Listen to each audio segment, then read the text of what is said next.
tonight there's going to be a Republican debate without Donald Trump, at least over at Fox. And Donald Trump is going to be holding a separate event. And I'm guessing, have we confirmed MSNBC is going to carry it?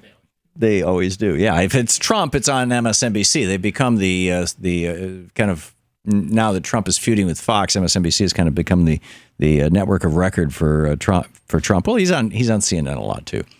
So anyhow, we'll see where that goes. But it'll be really interesting if MSNBC runs the Trump event and they get better ratings than Fox. I mean, that's got to be what everybody's betting on. But there are a bunch of other questions that are raised by this, and some actually quite consequential and some very important. First of all, Trump is blaming Megyn Kelly for this.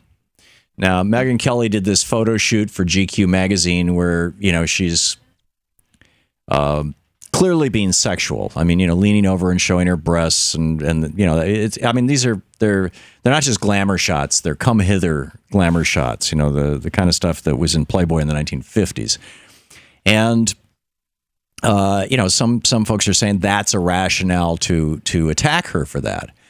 But if one of the good-looking anchors on TV who was male had been on GQ. If it had been Thomas Roberts, or somebody from Fox, some guy who's good looking, I can't think of any right off the top of my head. Who? Scott Brown. Scott Brown's working at Fox now? No. Oh, yeah. Who did and he did a GQ shoot. Yeah, you're right. Thank you, Shano.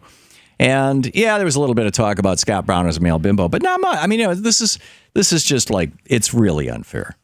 And now this Lindsay Elfson, writing over at Mediaite.com, that Trump followers now, Trump is basically, by blaming this whole thing on Megyn Kelly, he's just basically called out the haters, the misogynists. And there's no shortage of them. She writes, 34 different Twitter accounts have targeted Kelly with the C word in the last 24 hours. 423 have called her a bitch. By the way, this was at 4 p.m. yesterday, so I'm sure it's just gotten worse since then. Bimbo clocked in at 404, and whore was leveled at the accomplished news anchor 88 times. This is serious stuff. That is a word I could say on the air, isn't it? Okay, good. And it's just it's astonishing to me that this is. I mean, there's a fair amount of blowback. A National Review, all the all the mainstream conservatives are saying, Trump doesn't represent us. It's terrible, blah, blah. But, he's still, in 40% of the polls. To watch more clips from our programs, hit the Watch More Videos button over here. And please be sure to hit the handy-dandy subscribe button so you'll always be up to date. Tag, you're it.